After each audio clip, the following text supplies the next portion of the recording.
float into the room, a ruffled feather, a hint of your perfume is a comely tether. Give back my heart you stole, chase down the rabbit hole, it's undebatable, we come together. I've been friends with Brendan O'Brien, who I wrote the Sons of the Sea record with.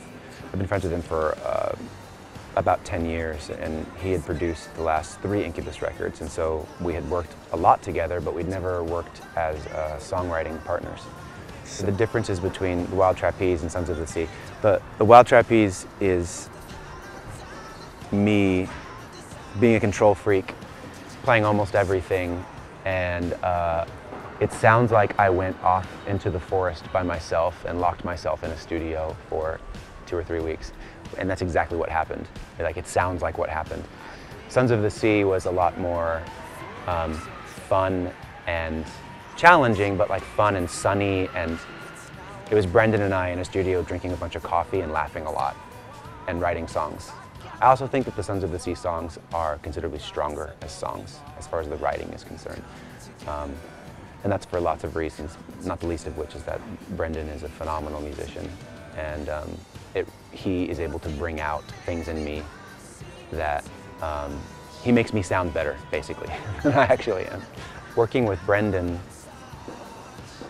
in a lot of ways, just him and I, it is still challenging, but in all the right ways, you know? But it's just faster, because it's only 2 chefs in the kitchen. It's like, there are 2 chefs sitting side by side and cooking together. Do you like that? Yeah, me too. Keep going, it's great. Oh, baby, could we spend a month here tonight, until we both are painted by morning light? Whoever made you must have had a talent for a high design. How in the world did you get to be so fine? The third art book is called So the Echo, which is a sort of shortening of an old phrase that says, a quote, "As the call, so the echo." And it's a phrase that always resonated with me since the moment I heard it. I thought it was beautiful.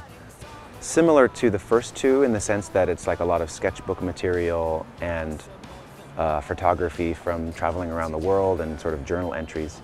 But this book, I think, differs from the first 2 considerably. Mostly because I feel like the artwork started to undergo a sort of a refinement process. I'm under no illusions that I'm like a great artist or anything, or that I am better than other people. I have so much to learn when it comes to art, but that's what excites me about it. You know, like art to me is this opportunity to understand my experience here. And it's the way that I understand my experience here. I draw things and I write things down and I take pictures, and then I forget about them for periods of time, and then I look back at them in old sketchbooks and I'm like, oh, that's what I was thinking. That's what I was going through. And sometimes when it's happening to you, it's too close and you can't understand, and you're confused and you're upset, or you're too happy, and you know what I mean? Like, so you can look back at these things and be like, ah, that's who I was then. Yeah. And so by understanding who we were, we can better understand who we are and perhaps where we're going. I honestly see music and art as, to say that they're interchangeable actually is not even that accurate. I see them as the same thing. I see it all as just art. Music has been a way that I've been interpreting my experience. The visual art that I do is just another way of me interpreting my experience and trying to make sense of it. I'd wait around with you for worse or better, but our halcyon days are few. It's now or never. The writing's on the wall. If I can walk, I will crawl. You rise above them all. We come together. It is true I'm allergic to milk. In the video, it's not milk. If it was milk, I'd be dead. My skin would have melted off, and yeah, I've been very unhappy. It's like some movie substance. It's a powder. My girlfriend was mad at me for like a week. Understandably. I told her though.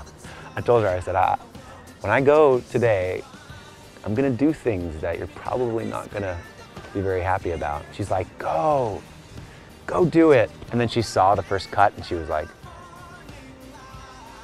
hey, what'd you think? Do you like it? She didn't even talk to me. She was like, you know, it was fun. It was challenging because as you can see in the video, there's no edits. It's all one shot that moves through. And we only had enough time to do 3 takes. And we only had enough milk to do 3 takes. So we had to get it in 3 takes or it was not a video. And we didn't get it the first 2 takes. And so by the 3rd take, you can kind of see some of the panic in my eyes. I'm starting to like, I'm there and I'm present, but in my mind, I'm like, please don't fuck up. Let's do this right. And the stuff was sort of coming up around us. It was sort of we're supposed to be like consumed by it. So I had this sort of double panic effect going on.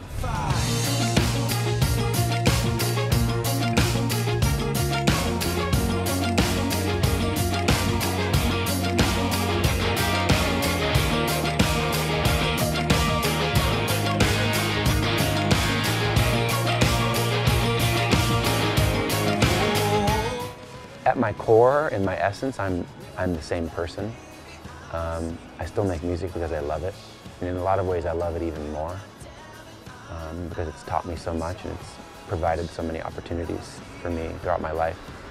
I have to say, though, that even though, you know, we're not as like famous a band, or we're not as sort of like popular now as we were in a different time, I prefer now to then. I feel more grateful now. I feel less fearful now. You know, I just did the first handful of shows with Sons of the Sea, and I put a band together, and it was so much fun, and the audiences really seemed to enjoy it as well. And so my deepest intention would be to bring it over here and play concerts.